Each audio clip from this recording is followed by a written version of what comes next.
Alors, est-ce que tu sais quelle est la vraie raison pour laquelle 90% des entrepreneurs échouent dans leurs premières années? Ce n'est pas le manque d'argent, ce n'est pas le manque de talent, ce n'est pas non plus la concurrence de l'IA ou la conjoncture économique. C'est quelque chose de beaucoup plus simple et de beaucoup plus évitable. Dans cette vidéo, je vais te donner les 7 piliers fondamentaux pour bâtir un business solide en 2026. Des principes concrets applicables dès aujourd'hui qui séparent les entrepreneurs qui réussissent de ceux qui abandonnent, quelle que soit la période. Si cette vidéo t'apporte de la valeur, abonne-toi maintenant. Ça ne prend qu'une seconde et ça m'aide énormément. Alors, on est en 2026. L'intelligence artificielle a transformé quasiment tous les secteurs. Les outils pour lancer un business n'ont jamais été aussi accessibles. En quelques clics, tu peux créer un site, automatiser ta communication, gérer des visuels professionnels. Et pourtant, le taux d'échec entrepreneurial n'a pas bougé. Pourquoi? Parce que les outils ne remplacent pas les fondamentaux. Et c'est exactement ce qu'on va voir aujourd'hui. Voilà les 7 piliers qu'on va couvrir. Chacun est indispensable. Tu peux exceller sur 6 d'entre eux.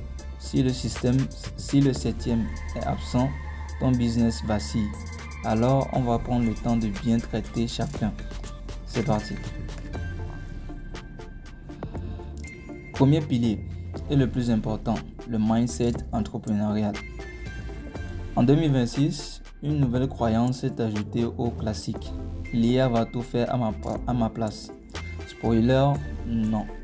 L'IA est un outil formidable, mais un outil sans stratège derrière, ça ne sert à rien. Ce qui compte, c'est toujours toi, ta vision, ta capacité à décider, à persister et à te relever. Mais avant ça, il y a 3 croyances limitantes que j'entends encore trop souvent et qu'on doit démolir une par une. Croyance numéro 1. Il faut que mon idée soit parfaite avant de commencer. Faux. Absolument faux. Les meilleures entreprises du monde ont commencé avec une version bancale. Amazon vendait des livres d'occasion depuis un garage. Airbnb louait des matelas gonflables dans un appartement. Et ChatGPT lui-même, l'outil qui a révolutionné le monde du travail, était une version bêta imparfaite quand il a été lancé en 2022. Ça n'a pas empêché des millions de personnes de l'adopter immédiatement. La perfection est l'ennemi du lancement. En 2026, avec la vitesse à laquelle les marchés évoluent, attendre d'avoir un produit parfait, c'est s'assurer d'arriver trop tard. Lance une version imparfaite, recueille des retours réels, améliore. C'est le seul cycle qui fonctionne. Croyance numéro 2.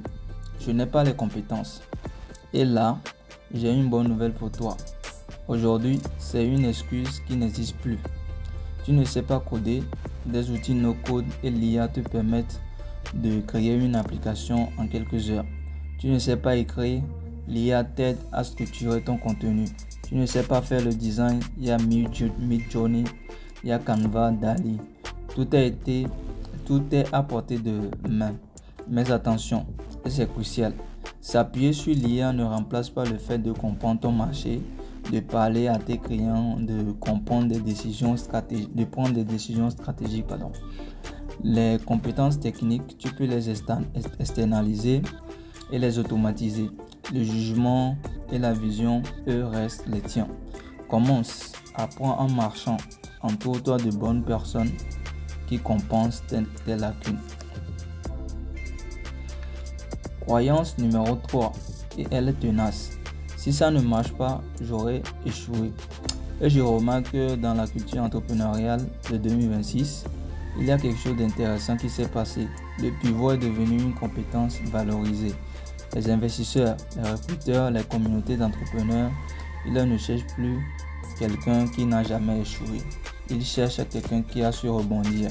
Un entrepreneur qui n'a jamais échoué n'a jamais vraiment rien essayé. L'échec est une donnée, une information, pas une sentence. La seule vraie erreur, c'est de ne pas en tirer des leçons. Concrètement, Tu cultives le bon mindset au quotidien.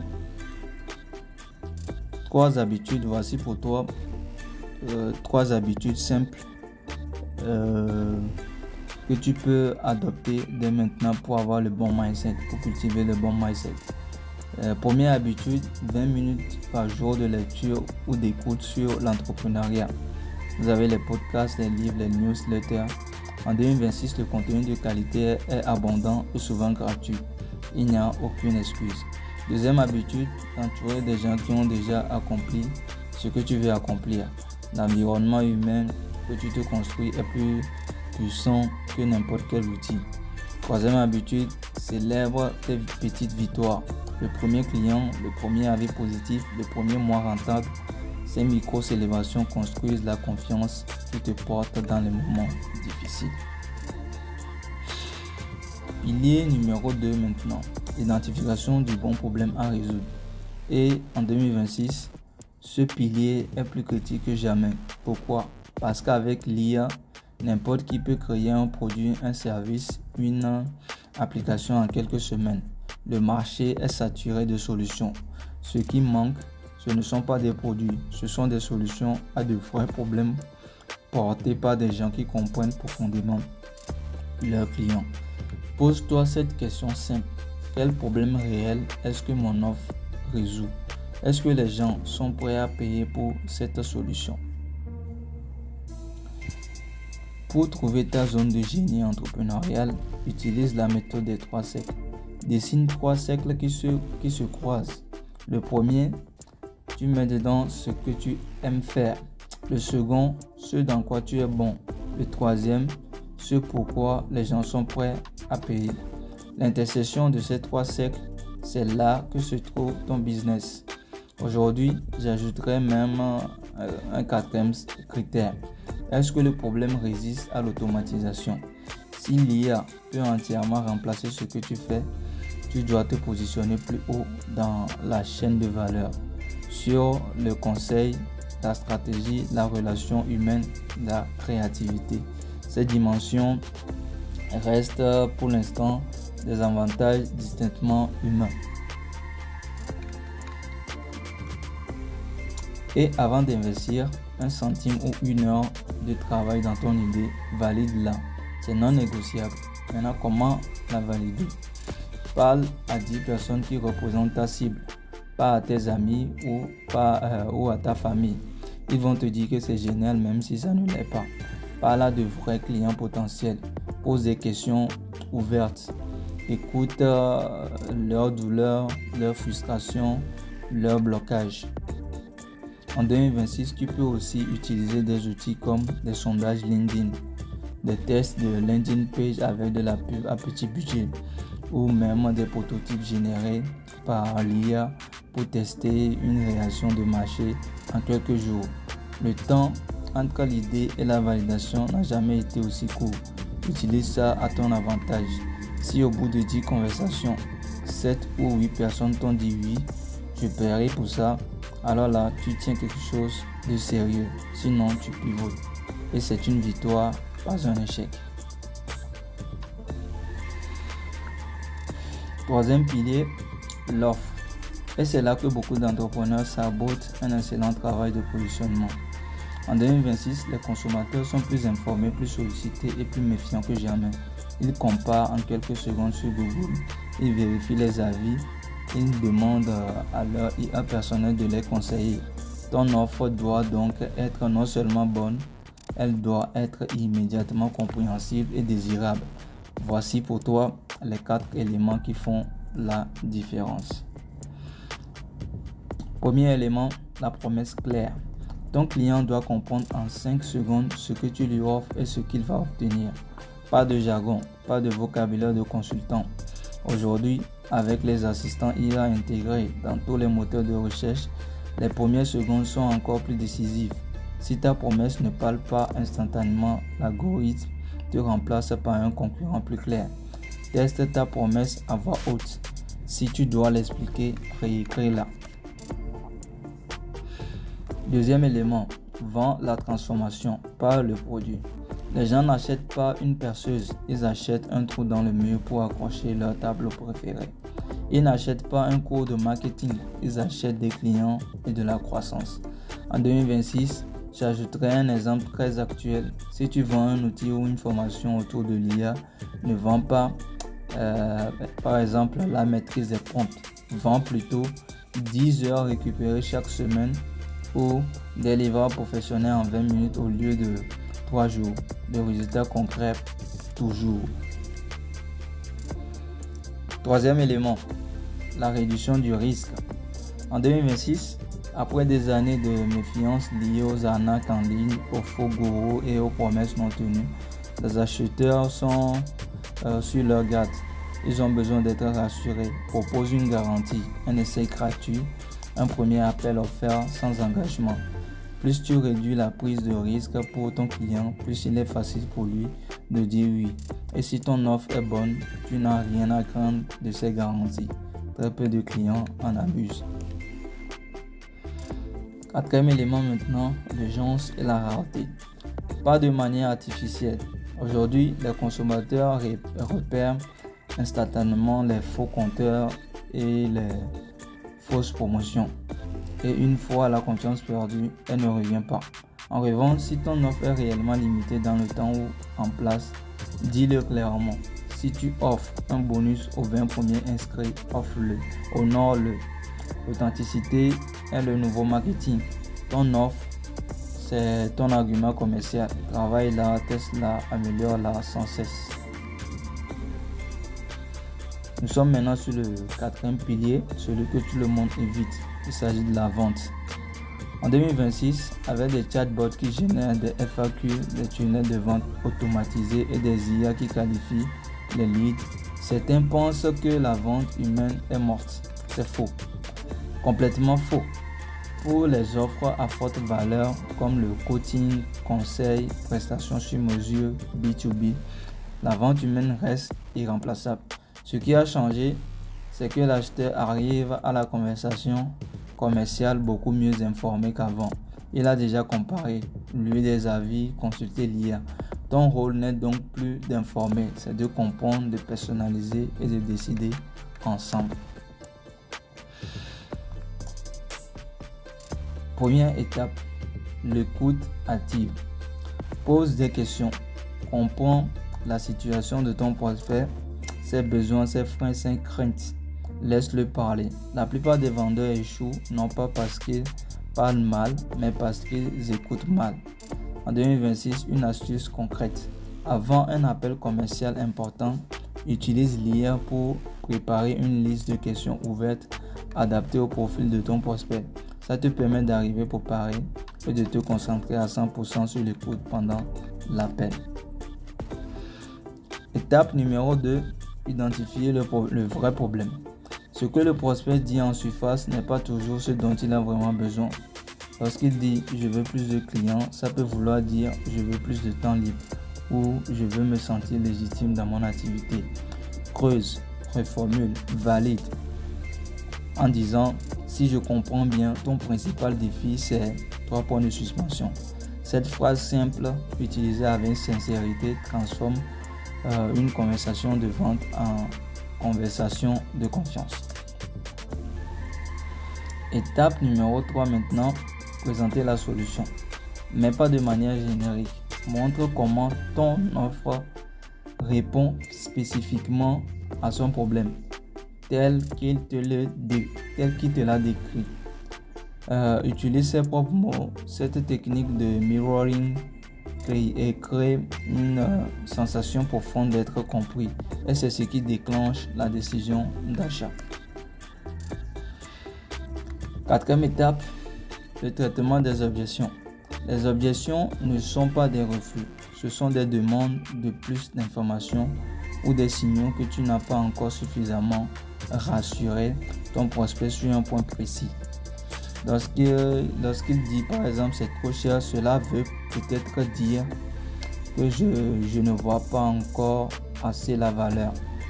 Lorsqu'il dit j'ai besoin d'y réfléchir, cela veut peut-être dire je ne suis pas convaincu à 100%. Chaque objection a une traduction. Apprends à les décoder, à y répondre avec empathie et clarté. Maintenant, 5e étape, le closing. Demande la vente simplement en disant par exemple, est-ce que tu souhaites qu'on aille de l'avant? C'est tout. Beaucoup d'entrepreneurs ratent des ventes simplement parce qu'ils n'osent pas demander. Et après avoir posé la question de closing, il y a une règle absolue, le silence. Celui qui parle en premier perd. Laisse le prospect répondre. Et rappelle-toi, chaque non te rapproche d'un oui. La vente est un jeu de volume et d'amélioration continue. Pilier numéro 5 maintenant, le marketing digital. Et en 2026, le paysage a profondément changé. On est dans une ère de saturation de contenu. Chaque jour, des millions de posts, de vidéos, d'emails sont générés, en grande partie par des IA. Dans ce bruit ambiant, ce qui émerge, ce n'est plus le contenu le plus fréquent ni le contenu le plus optimisé SEO. C'est le contenu le plus authentique, le plus humain, le plus incarné. La règle d'or du marketing en 2026 n'est plus la valeur avant tout, c'est la confiance avant la conversation. Les gens n'achètent pas à des marques, ils achètent à des humains en qui ils ont confiance. Canal, quels sont alors les canaux que vous pouvez adopter dans le marketing digital? Nous avons comme premier canal les réseaux sociaux. En 2026, le conseil reste le même qu'il y a 5 ans. Choisis un seul réseau où se trouve ta cible et domine-le. Ne te disperse pas. Ce qui a changé, c'est les formats. Le short form vidéo, Reels, TikTok, YouTube Short est devenu dominant sur toutes les plateformes. Si tu ne fais pas de vidéos courtes en 2026, tu te prives du levier de visibilité organique le plus puissant du moment. Et surtout, montre ton visage. Dans un monde inondé de contenu généré par IA, la présence humaine authentique est devenue un avantage compétitif. Tes imperfections, ta personnalité, ton point de vue unique, c'est ça qui crée de la connexion. Canal numéro 2, nous avons l'emailing. En 2026, l'email est toujours plus puissant que jamais. Pourquoi? Parce que les algorithmes des réseaux sociaux changent constamment. Ta portée organique peut s'effondrer du jour au lendemain. Et c'est vrai. Ta liste email, elle, t'appartient. Personne ne peut te la supprimer. Une évolution majeure en 2026, c'est la personnalisation des emails par IA. Les outils permettent maintenant d'envoyer des séquences d'emails qui s'adaptent au comportement de chaque abonné. Ce qu'il a ouvert, ce qu'il a cliqué, ce qu'il a acheté. Le résultat, nous avons des taux d'ouverture et de conversion de 2 à 3 fois supérieurs aux envois en masse. Commence à construire ta liste dès le premier jour avec un lead magnet pertinent, un guide, un checklist, un template IA, un mini cours. Donne quelque chose de réellement utile. D'accord? Nous sommes maintenant au canal numéro 3, le bouche à oreille et puis des partenariats. C'est le canal le plus sous-estimé et souvent le plus rentable, surtout au début. Tes premiers clients satisfaits sont tes meilleurs commerciaux. Demande-leur systématiquement un avis, un témoignage vidéo si possible. En 2026, l'approche sociale vidéo est devenue un standard de confiance. Propose-leur un programme de parrainage simple et attractif et cherche des partenaires stratégiques qui touchent la même cible que toi avec une offre complémentaire. Un accord de copromotion bien structuré peut te rapporter autant qu'une campagne publicitaire bien plus coûteuse. Maintenant, parlons publicité payante. Et si tu veux accélérer, une fois que tu as validé ta stratégie organique, tu peux investir dans la publicité payante. Meta Ads, Google Ads, TikTok Ads et en 2026, des formats publicitaires natifs directement dans les interfaces IA comme les assistants conversationnels commence à émerger un espace à surveiller de près. Mais le principe de base ne change pas. La pub payante amplifie ce qui existe. Si ton offre ne convertit pas en organique, elle ne convertira pas mieux avec de la pub. Valide d'abord, accélère ensuite. Nous sommes maintenant sur le pilier numéro 6 et celui que beaucoup négligent jusqu'à ce qu'il soit trop tard, les finances. En 2026, le contexte économique rend ce pilier encore plus critique. Les taux d'intérêt, l'inflation sur certains secteurs, la volatilité des marchés, tout ça crée un environnement où la gestion des trésoreries peut faire la différence entre survivre et couler, même avec un excellent produit. Rentabilité et liquidité, ce sont deux choses différentes. Tu peux être rentable sur le papier et mourir faute de cash disponible. Si tu ne maîtrises pas tes chiffres, tu navigues à l'aveugle. Voici les 5 réflexes qui changent tout. Réflexe numéro 1, sépare tes comptes personnels et professionnels dès le premier jour. C'est non négociable. Sans cette séparation, tu ne sais pas combien ton business génère vraiment. Tu mélanges les flux et tu prends des décisions sur des données faussées. En 2026, des néobanques comme Conto, Shine ou Revolut Business permettent d'ouvrir un compte pro en quelques minutes depuis ton téléphone. Il n'y a aucune raison de ne pas le faire maintenant. Réflexe numéro 2. Connais ton point d'équilibre par cœur. Combien dois-tu vendre chaque mois pour couvrir tes charges? Ce chiffre, une fois que tu le connais, transforme ta façon d'aborder chaque mois. Tu as une cible claire, un plancher, et tout ce qui est au-dessus, c'est de la croissance. Réflexe numéro 3, contrôle ta trésorerie, pas seulement tes bénéfices. Tu peux avoir un excellent bilan comptable et ne pas pouvoir payer tes fournisseurs ce mois-ci parce que tes clients payent à 90 jours.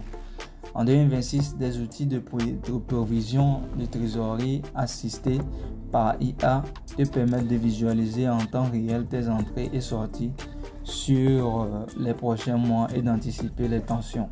C'est devenu accessible même aux toutes petites structures. Réflexe 4. Paie-toi en dernier. Au début, réinvestis dans ton business, marketing, outils, formation. La croissance est ton salaire différé. Réflexe numéro 5. Prévois l'imprévu. Garde toujours 3 à 6 mois de charges fixes en réserve.